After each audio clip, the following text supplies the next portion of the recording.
दोस्तों, दुनिया में कोई भी इंसान भले ही कितना शक्तिशाली हो, लेकिन वह सिर्फ एक चीज़ से बहुत ज़्यादा डरता है, जिसका नाम है मौत। हर इंसान चाहता है कि वह लंबे समय तक जिंदा रहे और मौत के अंतिम क्षणों में भी वह जिंदगी के लिए संघर्ष करता रहता है। आज जिंदगी के जूझने की बात हम इसलिए कर रहे हैं क्योंकि आज से लगभग 50 साल पहले कुछ लोगों ने खुद को जिंदा रखने के लिए जो जद्दोजहद की, उसको जानकर आप सिहर उठेंगे। यह 72 दिनों के उस संघर्ष की कहानी है जब एक फ्लाइट क्रैश होने के बाद दो लोगों ने हर एक पल मौत को मात दी और जिंदा रहने की आस को अपने सीने में जगाए रखा। यह कहानी है 13 अक्टूबर 1972 की, जब उरुग्वे की रग्बी टीम को ओल्ड क्रिश्चियन क्लब की टीम के चिली के साथ मैच खेलना था और वह चिली जाने के लिए एक प्लेन में सवार होकर 12 अक्टूबर को उरुग्वे के 19 प्लेयर, मैनेजर, उनके मालिक और उनके दोस्तों के साथ प्लेयर्स के खिलाड़ी मेंबर्स उड़ान भर रहे थे। उसके साथ ही इसमें 5 क्रू मेंबर थे और यह प्लेन उरुग्वे के एयरफोर्स का था।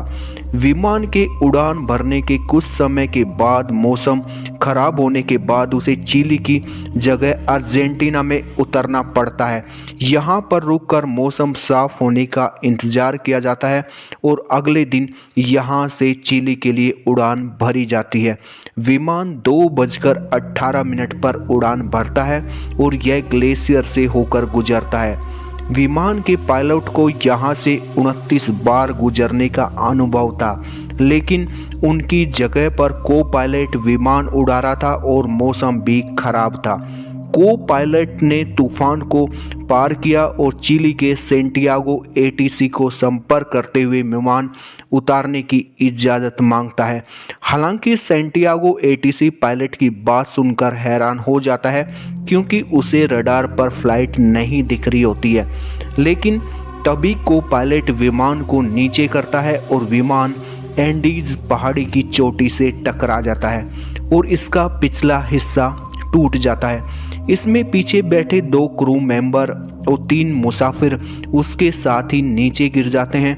इसमें उड़ान के दौरान 45 लोग थे और 5 के नीचे गिरने के साथ ही 40 लोग इसमें रह जाते हैं।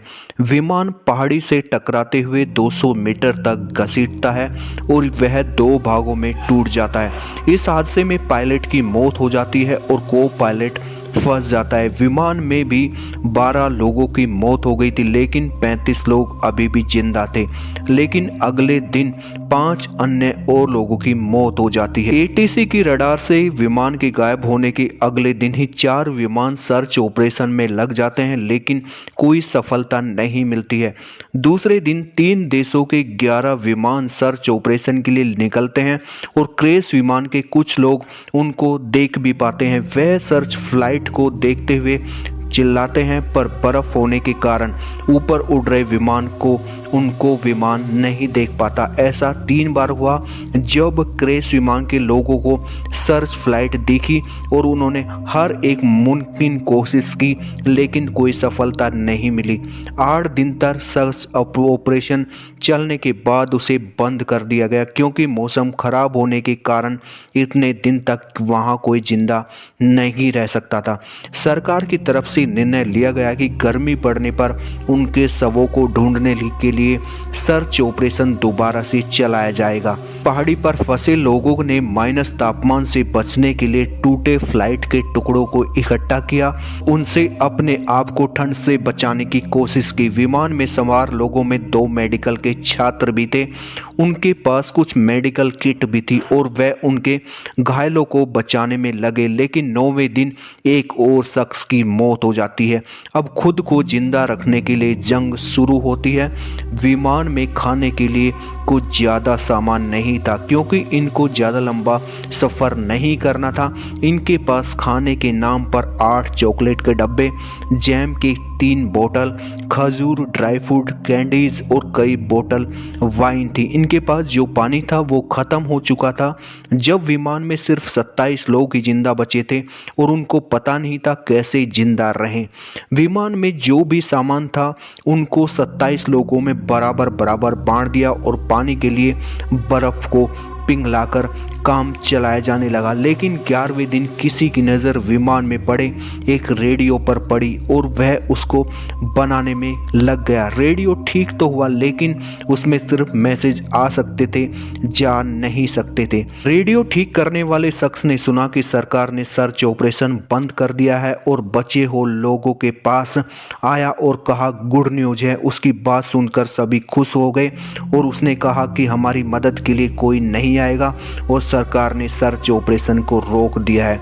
उसकी बात सुनकर लोग गुस्सा हुए और इसमें गुड न्यूज क्या है, तो वह कहता है इसमें गुड न्यूज यह है कि अब हमारी मदद करने में कोई नहीं आएगा, हमें जिंदा रहने और यहाँ से निकलने के लिए खुद पर ही निर्भर रहना पड़ेगा। धीरे धीरे लोगों के पास खाना खत्म हो गया तो लोगों ने सीट के ऊपर लेदर के कवर को खाना शुरू कर दिया, लेकिन इसको खाने के बाद वे बीमार पड़ने लगे और मरने लगे। 29 अक्टूबर को उसी पहाड़ी पर एक बर्फीला तूफान आता है और उन्होंने खुद को बचाने के लिए जो बनाया हुआ था वो टूट जाता है। इस तूफान में 8 अन्य लोग मारे जाते हैं। अब सिर्फ 19 लोग ही बचे थे और बर्फ चारों तरफ थी। यहाँ पर मरने वाले लोगों की लाश खराब नहीं हुई क्योंकि माइनस तापमान होने के कारण वह जम चुकी थी। अब उनके पास खाने की सारी चीज़ें पूरी तरह से ख़त्म हो चुकी थी। बचे हुए लोग बैठकर ये बात करने लगे कि अब जिंदा रहने के लिए क्या करें, और फिर ऐसा फैसला होता है कि यह जो लाशें बाहर पड़ी हैं यह जो हमें जिंदा रख सकती हैं। सबसे बड़ी बात कि यह लाश अपनों की थी। प्लेन के टूटे कांच के टुकड़े बनाकर लाशों के मांस को काटा गया और पहली बार उसको खाया गया। जिंदा बचे सभी लोगों में समझौता होता है। वो एक निर्णय करते हैं कि हम में से जो भी मरेगा वो उसकी लाश को खा सकते हैं क्योंकि उन्हें जीवित रहना था। 34वें दिन एक और मौत हो जाती है और अब 19 में से 18 लोग बचते हैं। 37वें दिन एक अन्य शख्स की मौत होती है तो वे दिन भी एक मर जाता है। उसके बाद विमान में सवार हुए 43 लोगों में से सिर्फ 16 लोग बचते हैं। पूरे 2 महीने बीत जाने के बाद उनका वजन भी आधा हो जाता है। 60वें दिन इनमें से 2 प्लेयर यह तय करते हैं कि हम यहाँ पर बैठकर नहीं मरेंगे और बचने के लिए यहाँ से बाहर निकलेंगे। यह 11,000 फीट की ऊंचाई पर थे और समय समय पर यहाँ से निकलने की कोशिश करते रहे। एक तीसरा शख्स भी उनके साथ शामिल हो गया। बर्फ ज़्यादा होने के कारण हाथ पैर को गलने से बचाने के लिए फ्लाइट की सीट के कवर और दूसरे सामान को मिलाकर ड्रेस तैयार की गई। उन्होंने डिसाइड किया कि लाशों के कपड़े उतार कर पहनते हैं और यहाँ से निकल जाते हैं। फैसला ये होता है कि यहाँ से पश्चिम की तरफ जाएंगे। यह 3 दिन तक चलते हैं। 3 दिन के बाद उनके पास जो मांस बचा हुआ था जो कि उनके दोस्तों का ही था वह भी खत्म होने लगता है। ऐसे में यह तय किया गया कि तीसरा शख्स लौट जाएगा। वापस जाने के लिए रास्ता काफी आसान था क्योंकि यह पहाड़ की चढ़ाई चढ़ रहे थे। ऐसे में वापस जाना आसान था और यह लोग 3 दिन के सफर में जहां पर पहुंचे थे तीसरे शख्स को वहां से वापस लौटने में सिर्फ 1 घंटा लगता है। यह टीन की एक चद्दर पर बैठकर वापस आ जाता है। इन दोनों को चलते चलते 8 दिन बीत गए और इनमें से एक शख्स को ऐसी पहाड़ी दिखती है जिस पर बर्फ नहीं था।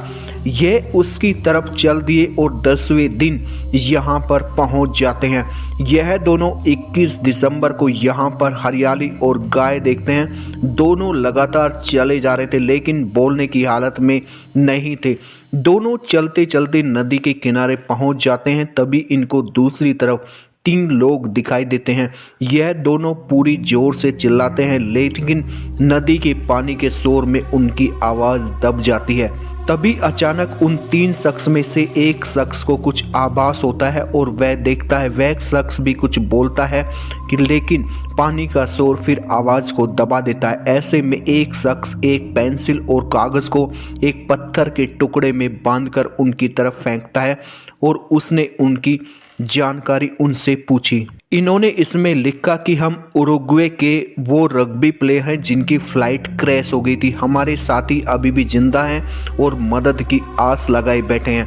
हम दोनों उनके लिए मदद लेने के लिए आए। आप हमारी बात को सही लोगों तक पहुंचा दें ताकि हमको मदद मिल सके। वह शख्स पढ़ता है और कहता है टुमारो। अब उन लोगों के लिए यह रात बहुत लंबी होने वाली थी। अगले दिन वहां की पुलिस तक यह बात पहुंचती है। चिली अथॉरिटी यहां पर भागकर आती है और इन दोनों को वहां से पिक कर लिया जाता है और अस्पताल ले जाया जाता है। इसके बाद इन दोनों को लेकर 3 हेलीकॉप्टर उसी जगह पहुंचते हैं जहां पर इनके दोस्त फंसे हुए थे। वहां पर सिर्फ एक ही हेलीकॉप्टर उतर सकता था। ऐसे में सिर्फ 7 गंभीर लोगों को ही एक चॉपर में लाया जाता है। बाकी को अगली सुबह वहां से लाया जाता है। जब उनसे पूछा गया कि आप लोग कैसे जिंदा बचे तो उन्होंने जो सच्चाई बताई, हालांकि यह पता चलने के बाद उनकी काफ़ी आलोचना हुई, लेकिन फिर उन्होंने बताया कि हम सभी के बीच समझौता हुआ था कि अगर हमारी भी मौत हो जाए तो आप हमें खा सकते हैं। एक दूसरे के बीच यही समझौता था और कि वो अगर उनमें से कोई भी साथी मर जाता है तो वे एक दूसरे का मांस खा सकते हैं, क्योंकि उनका वहाँ पे जिंदा बचे रहना बहुत जरूरी था और उनके पास इसके अलावा कोई और उपाय नहीं था। इसी वजह से वो अपने दोस्तों का मांस खाकर जिंदा रहे। Please subscribe this channel.